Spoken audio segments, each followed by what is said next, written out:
Hello, everybody. Haha. Okay. Yeah, I don't know what that was. I clicked go live and it didn't go live. It was just making a little circle on the screen.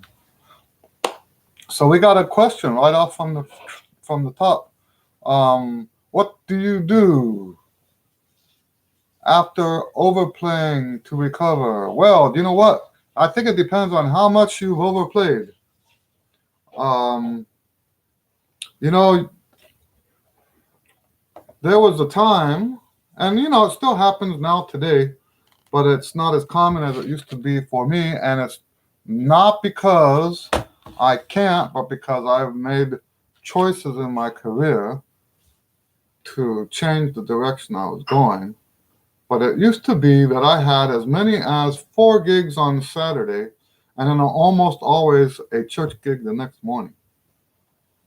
And now I finally got to where I could do that without having to do what I'm going to share with you, because there is something to being able to play that much and that hard and not do any damage to your chops. Okay. But the question here is, what do you do if you have done that damage? I'm assuming that's what you're saying. So um, let's go with the worst case scenario. Let's say it's really, really bad. So the first thing I would do when I get home is ice my lips down. So you want to ice the lips so that all the swelling goes away. Um, Also, in a worst case scenario, take a couple of ibuprofen, because that does. Now, the problem with ibuprofen is that if you take enough of it, it will make all the swelling go away, and you might not be able to play for a while. Depending on what kind of trumpet player you are, um, you might actually have difficulty um, getting the endurance and whatever you had before that. Now, I don't know the exact mechanism of that, why that happens, but if it's an extreme case, then yes, you can take ibuprofen and it'll help make that swelling go down and help you recover a little bit faster. Um, Now, I prefer not to do the ibuprofen because I don't like how it feels the next time I try to play. But if it's an extreme case, then ibuprofen is okay. What else? So I also will massage my lips. And so the massage that I do, the first thing I'll do is the lip flaps. We'll do the lip flaps, and then we'll get some oil or something on your fingers, something that I said oil, something that doesn't taste bad, and so like maybe um, vegetable oil or something. Get them on your fingers and take the lips, and you can pull them apart like that, and then massage them like this. Okay, do the same thing with the lower lip. You can also stretch your lips out, which I'm not going to do, right? You can stretch them out. Um, be gentle when you do that kind of stuff. Don't rip anything. The whole point is to get blood flowing through there. So what's happening is, to my knowledge, I might be wrong about this, but to my knowledge, white blood cells are congregating in the damaged area, and it causes the lips to swell up. And what we have to do at that point is to bring the swelling down. Okay? And so that's what the ice is for. That's what the massage is for. The massage is to get blood through. Why does getting blood through? Because it carries away the white blood. I guess, like I said, I'm not a medical doctor or anything like that. I don't know the exact mechanism. So some of this stuff I might say might not be completely like medically accurate. I'm not talking from a medical perspective. I'm talking from a trumpet perspective. I've had to do this many times in my career. Okay, so Then another thing I would strongly recommend is to get a full 8 hours of sleep. Sometimes, so when I do the ice, it's because I can't get a whole full hours of sleep. Okay. If I can do both, then if I can, what am I saying? If I have time for 8 hours of sleep, then I won't do the ice because I know this is gonna be okay in the morning anyway. Okay. Um, so yeah, that kind of thing. Now, what about the next morning? The kind of warm up you do. So, you know, I rarely ever do a warm up. In fact, it's so rare. I was on the Renaissance Festival um, last year, and I actually warmed up before we started playing. And the leader, who I've been working with since I moved to Houston, he got me my first gigs in town. He was like shocked. He says, "Eddie, you're warming up." He had never heard me warm up on a gig before because I just don't. I don't warm up. Sometimes I might play something just because I'm bored waiting for the gig to start. Um, but no, I don't typically warm up. But when I've done damage, if I've had a really rough night the night before, I will warm up for that next gig the next day, especially if it's a church gig, right? So the warm up that you do has to be different from like the uh, the warm up that you do has to be different from what you normally do. Um, so what you want to do is play soft and low and slow, soft, low, and slow. So I like that. I like that. What's it called? The Schlossberg book, right? If you start on the one that starts on C, and you just play real slow, real soft,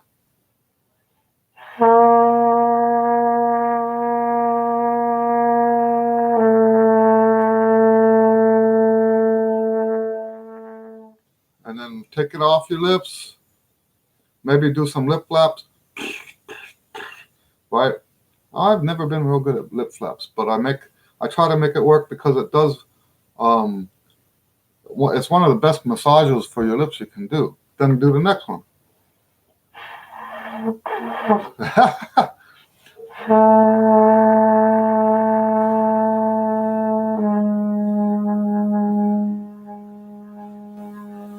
I'm playing these very soft, okay? And so I'll do stuff like that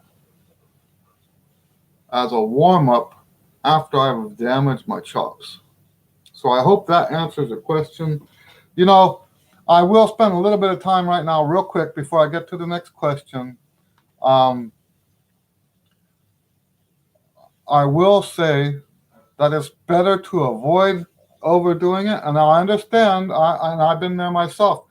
Long after I learned how to not damage my chops, I still damaged my chops and had to do this on, how often does this happen to me now? Once a year, maybe, that I have to do this. Back in the 90s, it was more like once a month. Okay? The key here is to not damage your chops in the first place. And you know what? It really is kind of, and I'm not saying that you're foolish. I'm saying that it's because if I'm saying you're foolish, I'm saying I'm foolish too, right? It's a foolish thing to damage your chops because if you're playing loud enough, because that's usually the main culprit, right? Is that we played too long, too loud. The problem is when we play that loud, it's not louder. How am I saying that? So you reach a point where the music isn't, the tone sounds like it's louder, which is ugly, right? Who likes that? Nobody likes that.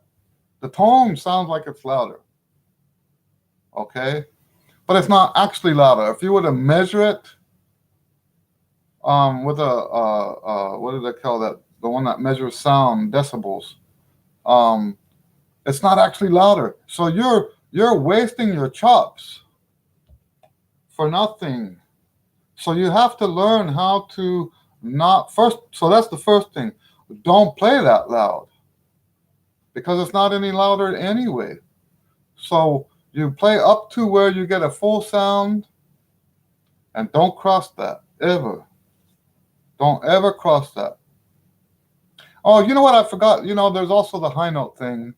And, if you're playing high stuff, even if it's written, right? If you're playing high stuff and you're not careful, that can cause this damage too.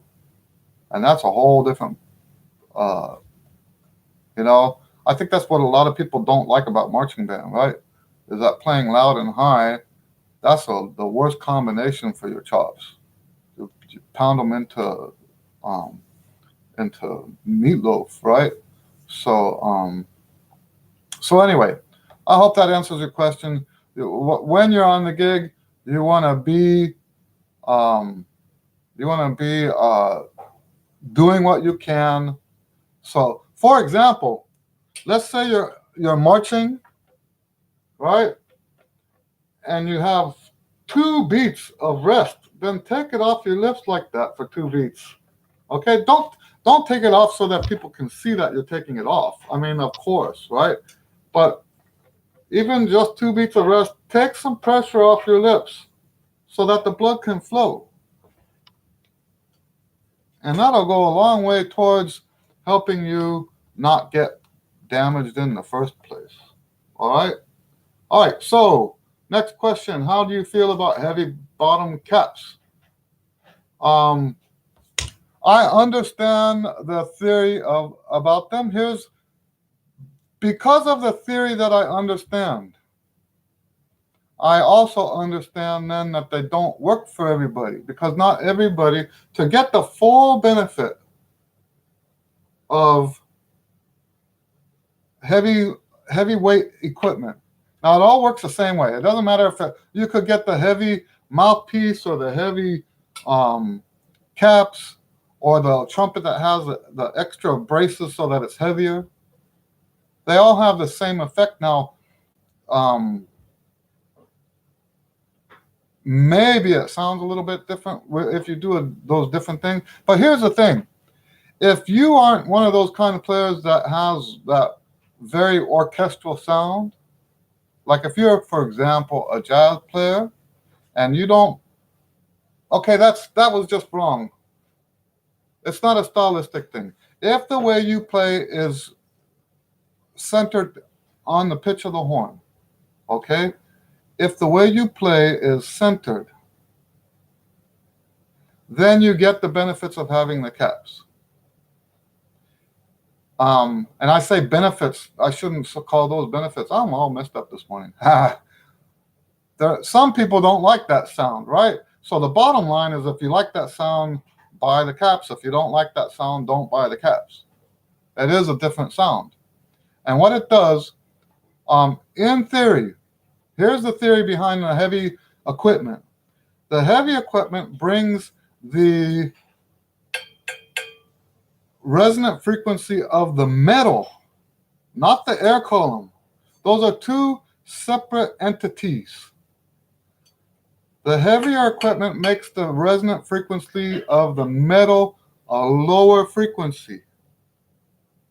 And if you make the metal a lower frequency, that means that it sort of frees, because what you can have, this is the theory, I think, what you can have is conflicting frequencies, so that the column of air, which is what the sound, the pitch that's coming out of the instrument, if the column of air is vibrating at a different frequency as what the metal is resonating at, it can cause interference in your playing.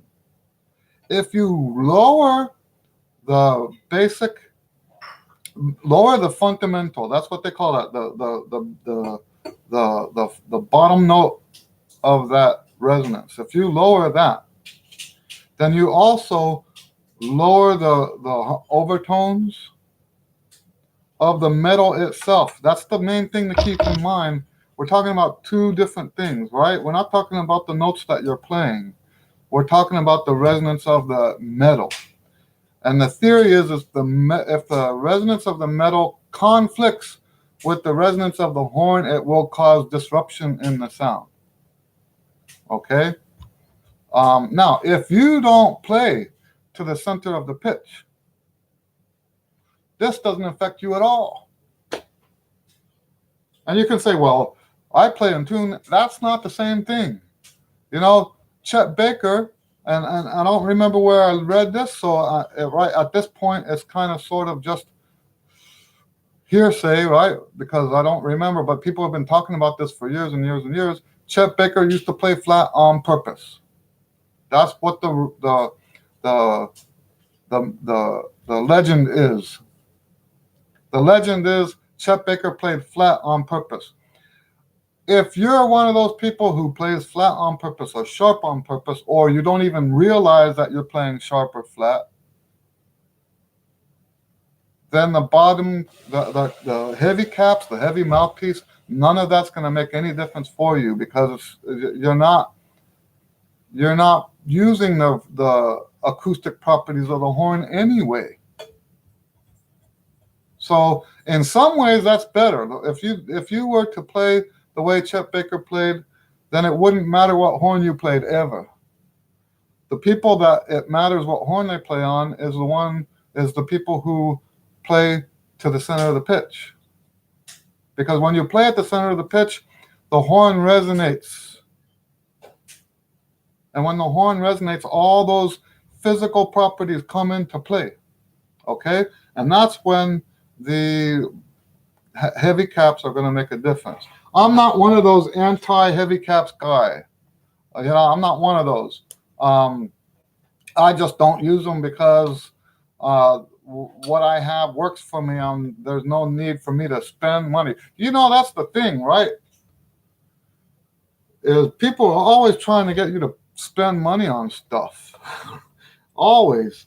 And that's not just trumpet life. That's always every aspect of life. They're trying to get you to spend money.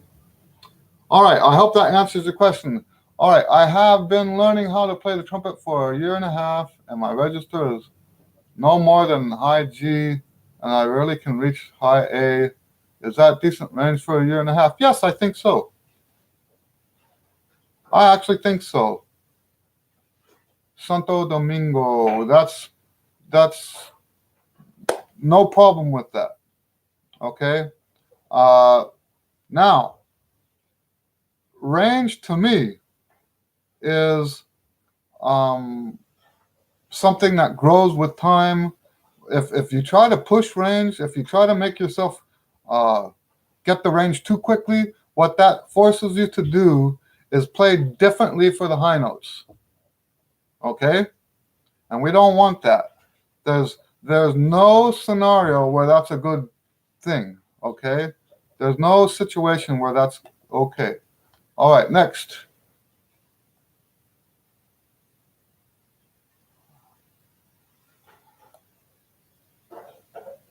Okay, so when the exercises go past your range, so he's asking about the range because the exercise in Arban's go past his range. I recommend don't do the exercises that go past your range. Do everything up to your range and do it well. And over time, you will start overshooting. When you find yourself overshooting, that's when it's time to move on. I'm kind of simplifying that a little bit. But yes, the idea is, now I have a book. It's not officially published yet, but people are buying it already. It's called One Range, and it's a systematic approach to building your range in a way that does not compromise anything else that you're doing. Okay, I called it a strategy book. It's one range, a trumpet chop strategy book. Okay, and people are buying it. They love it. It's just not finished being published yet. That's why I'm getting all these compositions done and out the door so that I can get those books done and published properly. Okay, but the answers to your questions can be more um, comprehensively answered with that book.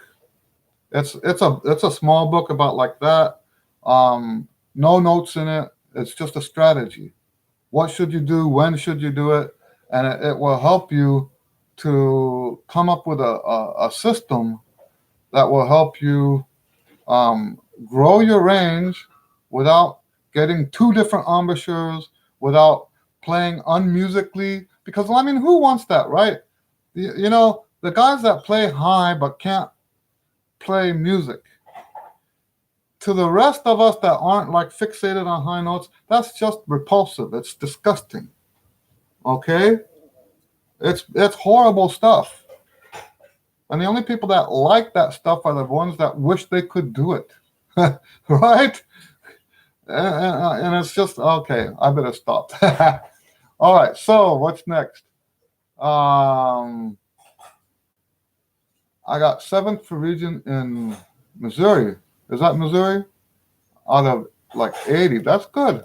Yes, that's good. Well, do you know what?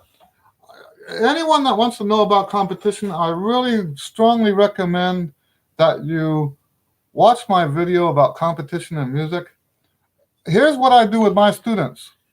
If you get into a contest or a band or something like that, it's always good.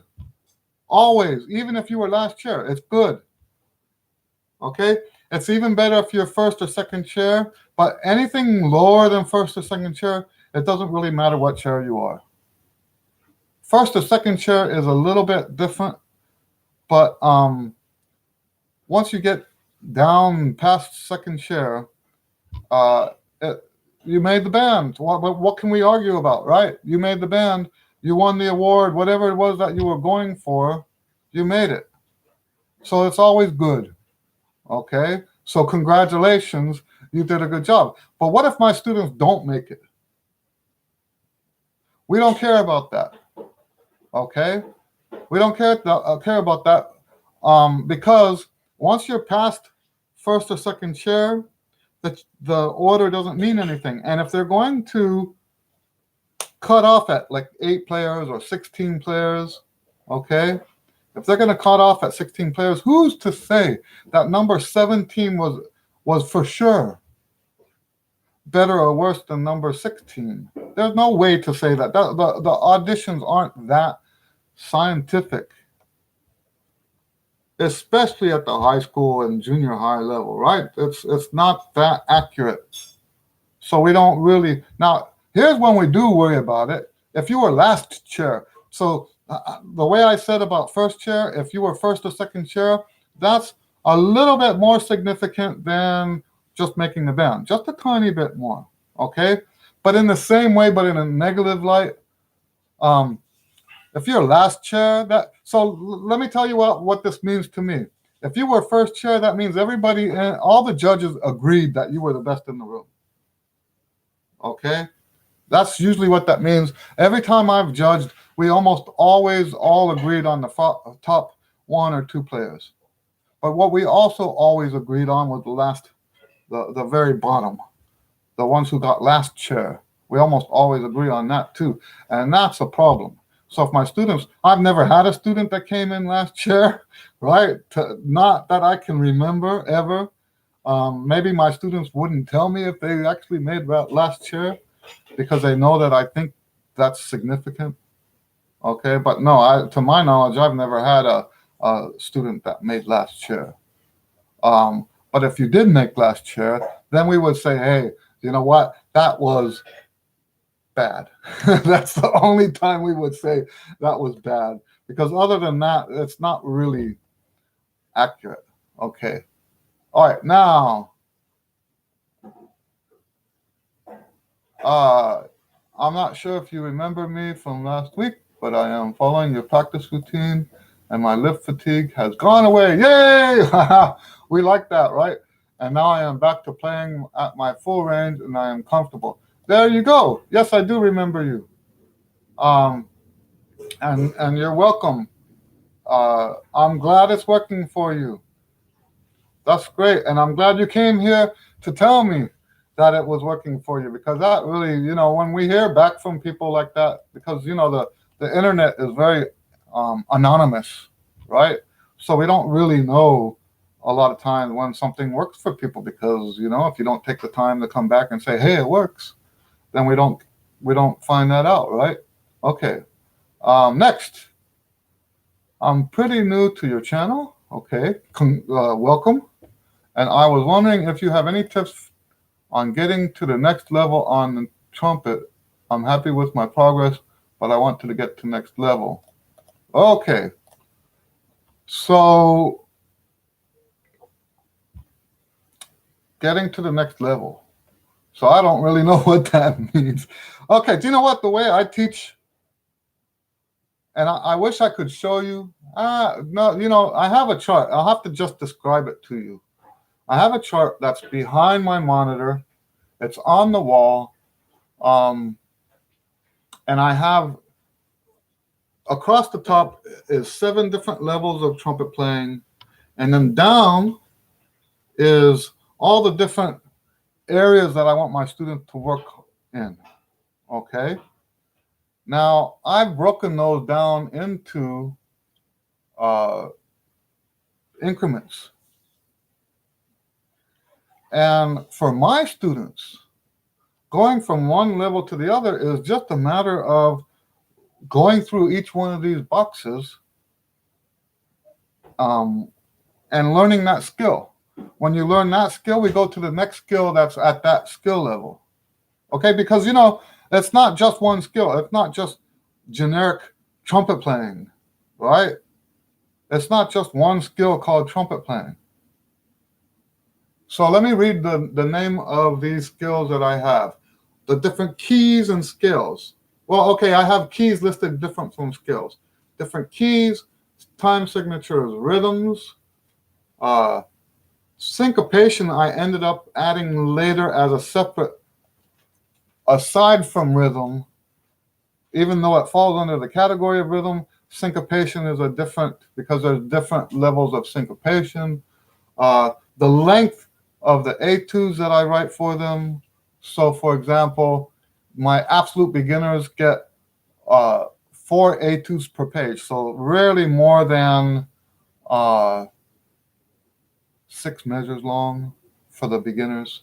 What else? Intervals, articulation, style, lyrical phrasing, embellishments, tongue and slur combinations, arpeggios. And when I say arpeggios here, I'm talking about arpeggio etudes, okay? Which is like something I kind of sort of made up. You don't see people calling them that, Anyway, what else? Theory, symmetric scales, tertian scales, double tongue literature, and double tongue exercises. Triple tongue literature, triple tongue exercises. Velocity. I have these exercises called velocity, and they're all about pushing your ability to play fast. And then harmonic progressions. These are very important. And so, one of the Clark studies is one of the ones that I teach in that category.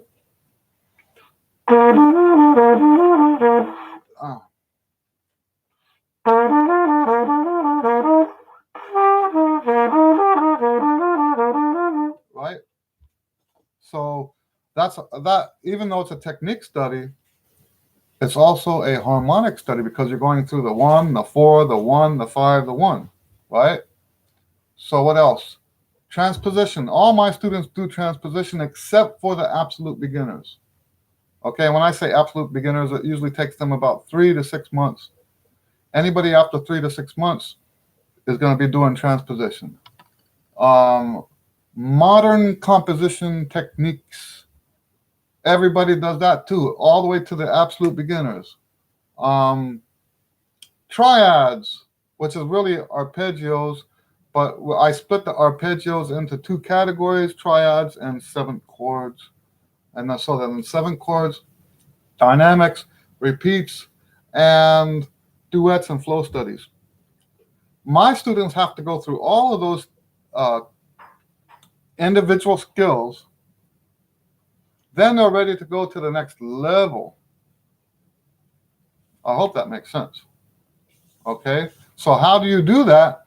How do you go to the next level? You make sure that you have the skills in all of those. So, let's say hypothetically, you don't have my system, right? You don't have access to my stuff, but you have an Arban book. Well, the way you go to the next level is to have skills in each one of those areas of the book. There's the slur area, there's the articulation area, there's the rhythm area, there's the embellishment area, there's the duets, there's the lyrical stuff. Okay? You want to go to the next level, make sure you've got skills on each area of the Arban book. Now, I'm not telling you to go get an Arban book. I'm just saying if that's what you already have, then that's how you do that. You want to go on to the next skill, next level, make sure you have all those skills first. Because what's not nice, let's say, for example, this happens a lot. What's not nice is someone advances and they never worked on double tongue. And then they're playing now at a advanced level, never played double tongue in their life. Music comes up, and now what are they going to do? Right? So you get out there, and you're going to now have to cram learning how to do double tongue. And you know what? That's bad for a bunch of reasons. You're not going to sound as good as someone who's been doing double tongue all this time. But also, there's a good chance you're going to learn how to double tongue wrong and have issues with that, maybe even for the rest of your life. So yes, hit every single one of those skills that you can hit. Now, if you're not doing the Arban book, there's other books that aren't. So you can try to hit all those skills. You know what you could even do is just pick up stuff online and try to hit each of those skills that I just laid out for you. All right. So I hope that answers your question.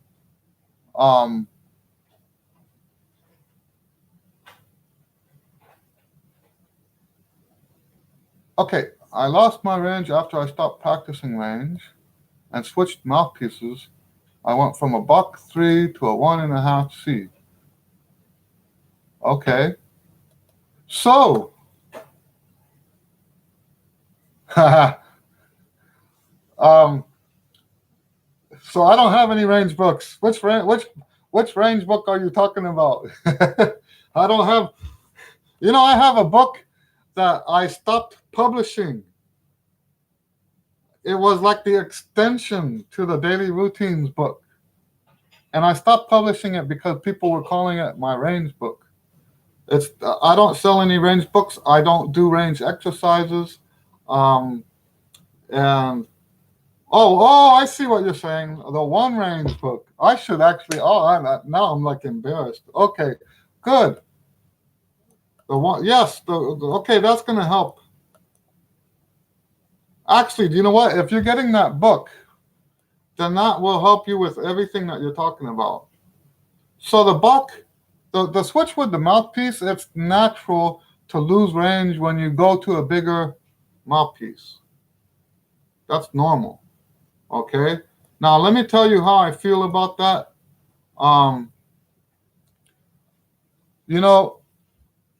I've had, and maybe I've said this before on this channel. I've seen people come to the gig and play on a new horn, and it sounds beautiful, and I congratulate them. It sounds great, and the next time I see them, they don't bring the horn, and it's like, what happened to your beautiful horn? He says, well, I didn't have the endurance on that horn that I have on the other horn. And I'm like, endurance, let me tell you this, endurance and range are both pliable, malleable, okay? They're not set. Range and endurance is not, you don't have just this much range or this much endurance, okay? These are based on strength, and strength can be grown. Let me tell you about this. So this is a F1 Shelky mouthpiece, and I love this mouthpiece. I have a student that comes maybe once every 2 years, and he started coming to me because his son used to be my student, and so and he used to play trumpet, and but then went other ways in his life, and then when his son started playing trumpet, he started playing trumpet again. And when his son graduated from high school, he started coming, taking a lesson here. And he started off like once a week, but then now he just, whenever he feels like he needs help with something, he'll give me a call. And he was playing on one of these, and he let me try it, and I fell in love with it instantly. And the reason I like it is because the cup is so very deep. It's almost like a flugelhorn mouthpiece. Maybe you can see that. See that? Okay. And it's so deep. They had to cut the shank to make it in tune. Right? But you know what? When I first started playing this mouthpiece, I lost, and we're talking, this is not like a long time ago. This is like when I was like already 50, right? And when I got this mouthpiece, I had no range, no endurance. I couldn't even get through the one of the routines in my daily routine book. I couldn't even get through it. My endurance was so gone, so short on that mouthpiece. What did I do? I just kept playing on it. And your endurance, your body naturally adjusts to the demands. That's normal. So yeah, you just keep playing on that mouthpiece and it will be fine. The only time it's not fine is if you just went to a bigger mouthpiece just because someone told you somewhere bigger is better, then maybe that won't work for you, right? We don't know that. I think most people do better with a bigger mouthpiece, but not all people do better with a bigger mouthpiece. With my students, we don't just change mouthpiece size. I will loan a student a mouthpiece for as long as 2 years. I've had students borrowing mouthpieces for 2 years because we want to make sure that mouthpiece is the right size. Okay, so we don't just try mouthpieces because that's very expensive, right? And it just doesn't make sense to do that. So, but I'm not saying that I don't know you and I don't know the context here, but yeah. Okay, and if you lost range after you stopped practicing range, what the range you might have had might have been false range. Because what happens, I'll explain that real quick. What happens if you're playing high incorrectly and you're pushing on that top lip or whatever and it swells up, you're using that swelling to get the high notes. Okay? If you stop practicing the range exercises, the swelling goes down, you can't get the high notes anymore. But those aren't the kind of high notes you want. If you're getting high notes from playing on a swollen lip, That's how I used to play when I was in high school and college. And it's miserable. It's miserable. The trumpet, if you play that way, the trumpet becomes a burden in your life. You might as well have, in the old days I used to have the shackle with the chain on a big black ball, right? Big metal ball. That is a great metaphor for what playing trumpet is like. If the way you're playing is swelling that lip up, so that and sometimes I'm not very careful when I talk about my system, because my system doesn't do that. Okay, so if I tell people about this or about this or about that, about the way I teach, sometimes that won't apply to you if the way you play is with a lot of pressure and making that swell up, because those people, they have to swell up or they can't play. All right, they have to swell up or they can't get a note out of the horn. And what's happening there is they're not using the musculature of the face to play the notes. They're using that white blood cell, inflammation stuff. I compare it to, I'm not going to say that. All right. So anyway, I hope that helps. Well, thank you for buying the books. I think you'll like the One Range book. It's not advertised anywhere. What I'll do is post a link. In fact, let me put a link on here real quick.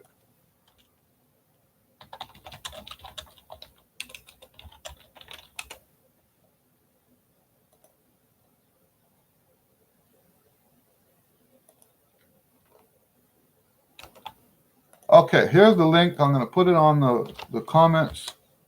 That's a link to the One Range book. This is the pre-published edition. The page numbers aren't proper for a distributed book. That's the only reason it's not published. There's nothing wrong with the book. I just, before I can send it to Amazon and all those other places,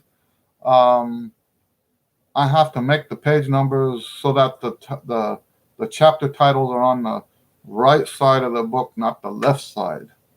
That's the only thing holding it up. Okay, now, how do you make the most out of an etude? Do you spend long on it? Do you work on multiple at a time? Do you casually play one etude for a while and then move on? Do you ever come back to the etudes? That's a good question.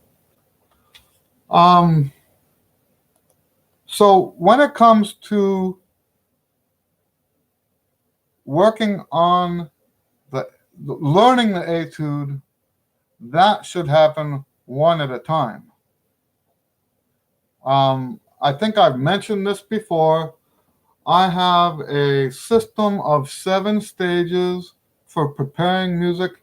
The first stage is study the music. The second stage is working backwards. So what we want to do is work backwards on one etude. Don't mess with the other etudes. Maybe listen to the etudes while you're working on the others. Okay? Then when you finish working backwards on the first one, you can now work backwards on the second one, and then the third one. And actually, I don't go in that order.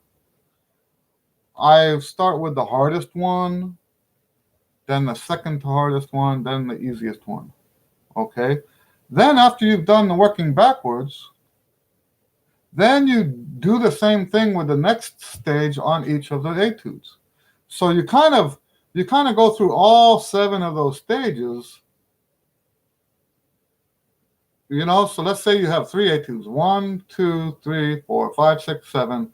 There's the second etude. 1, 2, 3, 4, 5, 6, 7. Third etude. 1, 2, 3, 4, 5, 6, 7. So you want to do the first stage on the first etude. First stage on the second etude. First stage on the third etude. Then come back. Second stage on the second etude. Second stage on the I think you understand what I'm saying. So if you go through all the stages that way, now what this implies is that you got to be organized. You got to know what you're doing at each level of this process. Okay, so looking in detail at each of your questions, do you spend long on it? Yes, you spend a lot of time. A lot of time. In fact, you know what I tell people? And there might be exceptions to this, right? Some people have just done so much prep work before they got the music this year that they're just at a higher level now. So that maybe this doesn't apply to them. But what I tell most students is that it takes about 2 hours of practice 5 days a week to make All-State. 2 hours of practice 5 days a week to make All-State. Okay? So yes, you spend a lot of time doing this stuff. Do you work on multiple at a time? So that's why I explained you do each stage on each etude, like that, okay? So the third question on here, do you casually play? We don't do anything casually, okay? Nothing casual, okay? Do you ever come back to the etudes? Yes, you come back. And if you're doing these 7 stages or something similar to that, then of course you're going to be like cycling through them each time anyway. Now, let me tell you this.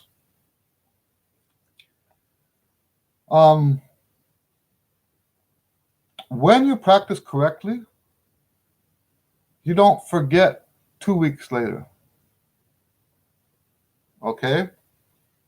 If you find yourself practicing, let's say you practiced real hard today, and tomorrow you get the etude out and none of it stuck. You're playing just as bad today as you did at the beginning of the day yesterday.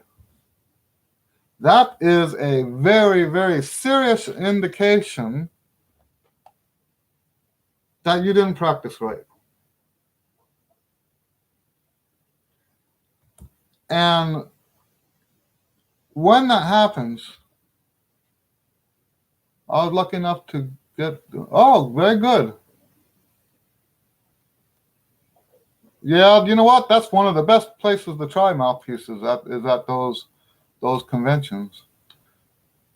So yeah, when you practice correctly, you don't forget tomorrow. You don't forget 2 weeks from now. You don't forget a month from now. It takes a long time to truly forget the work that you've done if you practice correctly. Okay? So that should be a very, very big concern for anybody that wants to make region. You know, we go back to that idea that practicing is trying harder. Trying harder will do you no good. Trying harder will actually make it worse, because trying harder, I can't imagine a scenario when it comes to trumpet. I can't imagine a scenario when trying harder doesn't equate emotional investment, right? So when you see someone that's trying harder, it's like, right? There's like all this pent up emotion, and that they're gonna really get it, or really try this time, and we're gonna get it right. That will do nothing for you. That won't help you. That will only create an environment for you, a musical environment, where you're very likely to go on stage and freak out. And, you know, I've said this before, I'm working on a book for stage fright. And I truly believe, this is one of the parts we're going to talk about in the book. I truly believe that if you let emotions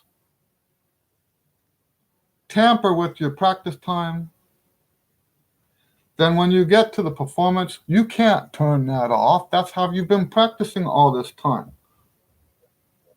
So how are you going to prevent your emotions from totally devastating the performance, right? So the whole idea of trying harder when you're like competing for Allstate or whatever it is disastrous. What you want to do is have a system and take all the emotion out of it. You know, you have step A, you have step B, you have step C, you have step D, right? When A is done, you don't try harder, you just go to B, right? And when B is done, you don't have to try harder, you just go to C. I tell my students, it's just business. And in fact, when they do get upset in the lesson, I tell them to say out loud, it's just business. It's just business.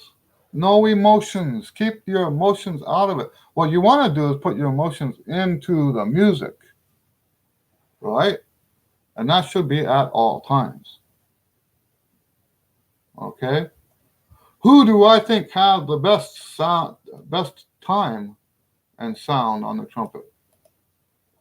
So, you know, when I see the word best in that, oh, tone, tone.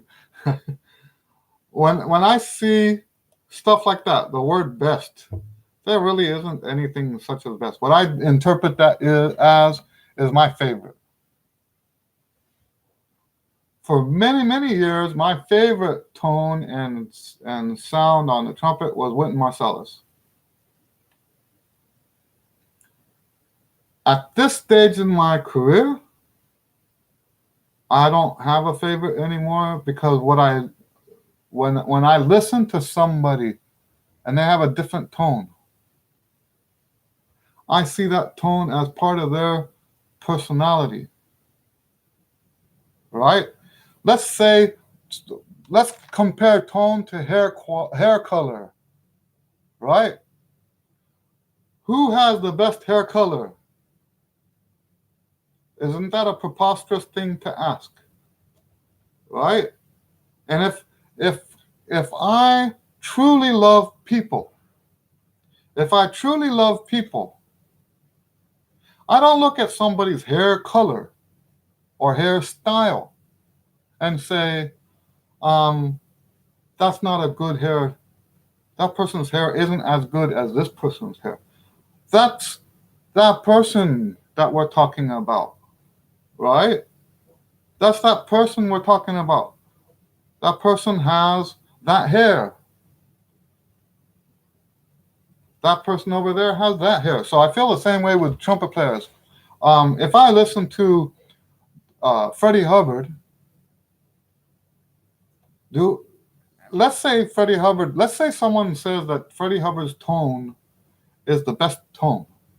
Does that mean now when I listen to Clifford Brown that I want Clifford Brown tone that he's not as good as Freddie Hubbard in tone? Isn't that a preposterous thing to say? That's Clifford Brown, right? You can't say that about Clifford Brown. You can't say that about Freddie Hubbard. You can't say that about Maurice Andre. You can't say that about any of these guys, right? You know who I've been listening to a lot of lately? Let me pull this up real quick. I'm going to send you a link, a YouTube link. And I love this guy's playing. I have to go to. It's like let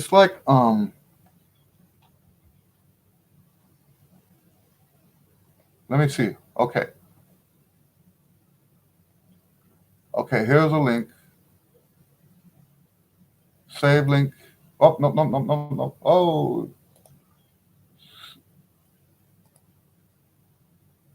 Copy link address. Okay, here we go. I'm going to put this in the comments. This is another video. I love this guy's playing. Okay? Now, when we compare this stuff to oh,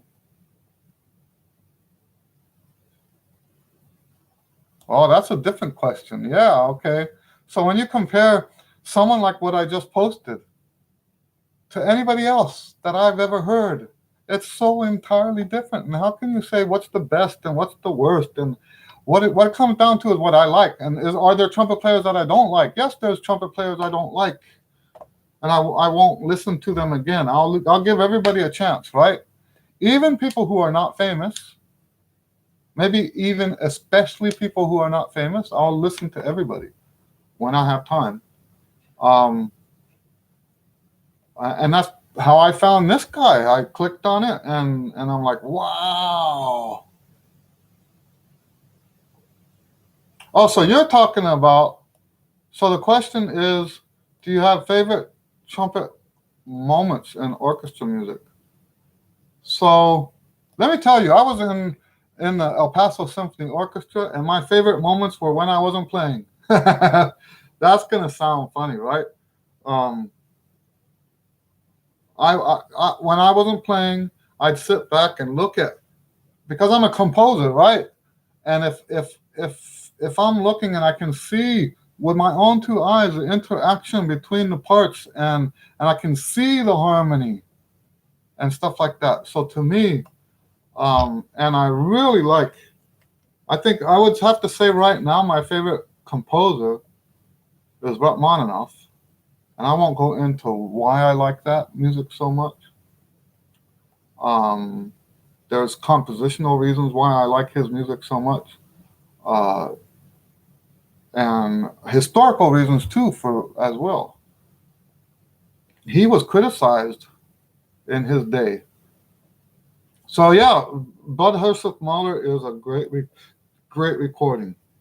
I'm reading these. Do you have a favorite trumpet moments in orchestra music? Um, Now that question, I answered it as someone sitting in the orchestra listening or playing. Um, but there's. I guess I would have to have the same answer to both. I like it better when the trumpets aren't playing. And that's okay. Why am I saying that? It's not that I don't like the big sections, right? And that's when the trumpet's used, is in the big stuff, right?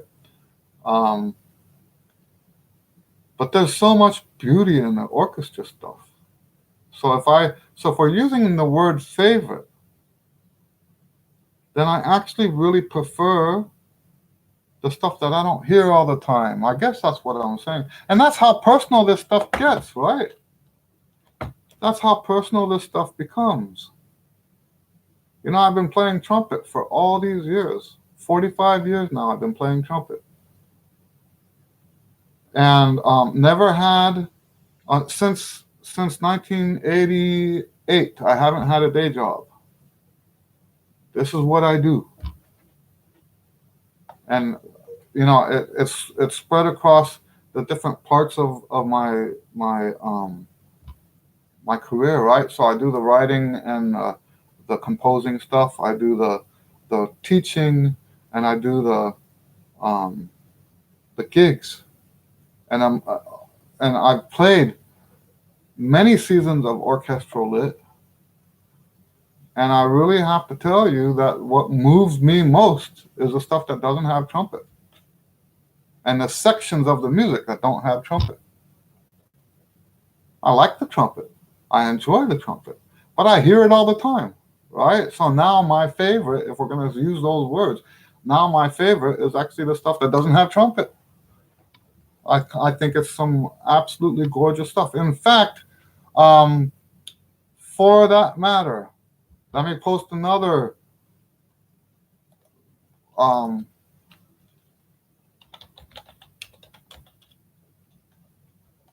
I'm going to post another link. This is my favorite orchestra music.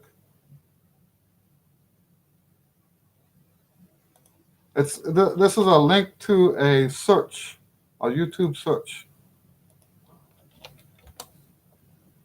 That's this, what you're listening to. If you click on this link, this is by far my favorite orchestra piece. And I can't recall any trumpet stuff in there at all. But when I want to hear orchestra stuff, that's the kind of stuff that I like to put on. It's beautiful. It's beautiful. Okay? Sometimes I like more powerful stuff. So which one, what? Oh, so any of those recordings are fine if that's what you're asking.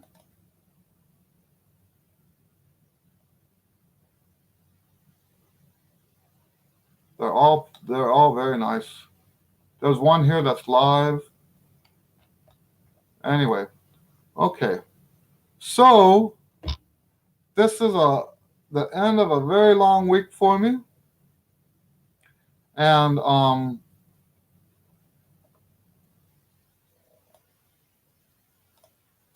slurs really the best way to work on range for the region this year? So I don't know why you're saying that, because I don't think I've ever said that range, that scales were the best way to work on range. Slurs are one part of a comprehensive way to work on range. Slurs are important, but no, I would not say that it's the best way to work on range. But I don't know who said that. I know I didn't say that. And now what I did say, there's a page in the Arban book, and if you are having trouble with shakes, like for the jazz region, then I think it's page 44. That's really the best way to work on the shakes, is to do that page every day. But that's not a range builder. I don't actually believe in building range. And thoughts on piccolo trumpet. So, so yeah, bottom line, I wouldn't use slurs to, well, I'll tell you what I'll do. I'll put after this is over, like within an hour or two, I'll put a link to the Arban book in the comments. How's that? Okay? Because I would have to go like look up the link and stuff. Okay? So, piccolo trumpet. What are my thoughts on piccolo trumpet? Well, you got to have one if you want to play certain kind of music. That's the bottom line. What we use the piccolo trumpet for is playing Baroque music. That's usually when people get a piccolo trumpet, they have to play some Baroque music, and you get the piccolo trumpet to do that. Okay? I bought my piccolo trumpet when I was absolutely at the rock bottom, as poor as I've ever been in my whole life. And it paid itself off within the first year. But that's because back in those days, people were still hiring trumpet for their weddings. And so almost always we would do trumpet voluntary or some of the other Baroque stuff for the weddings. Let me show you my piccolo.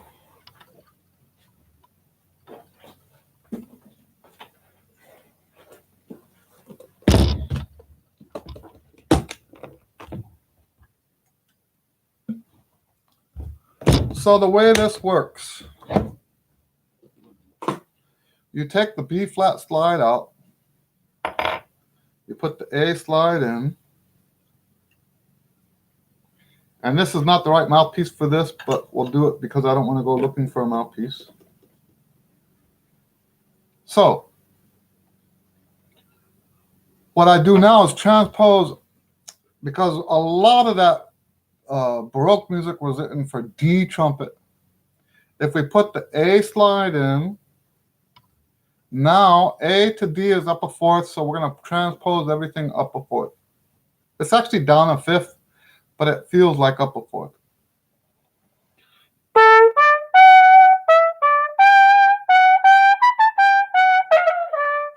Right? So that's not the right mouthpiece. It doesn't have the right sound with that mouthpiece. But that's how we play D trumpet music. And that's what we mean by doing Baroque music, is that we put that slide in. And so that's the majority of what you're ever going to do on the piccolo trumpet. As far as my career has, almost everything I've ever done on here has been Baroque music. Every once in a while, like there's a mambo in one of the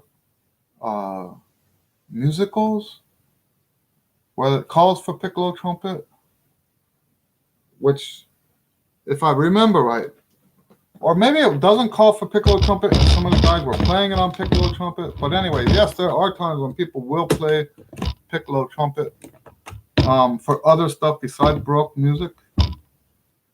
You know what I've done with the piccolo trumpet before? Back when computer notation was brand new, people were writing music that couldn't be played on B-flat trumpets. And they had no... You played a mambo last year, it called for shakes, which you couldn't do. Yeah, you know what? That happens. That happens a lot. You just have to build your range up and get the shakes going. The go to that page of the book. If you can't do a shake yet, go to the Arban book, page 44, I think it is. And it has this exercise in it. It's like this. Oh, I'm going too fast.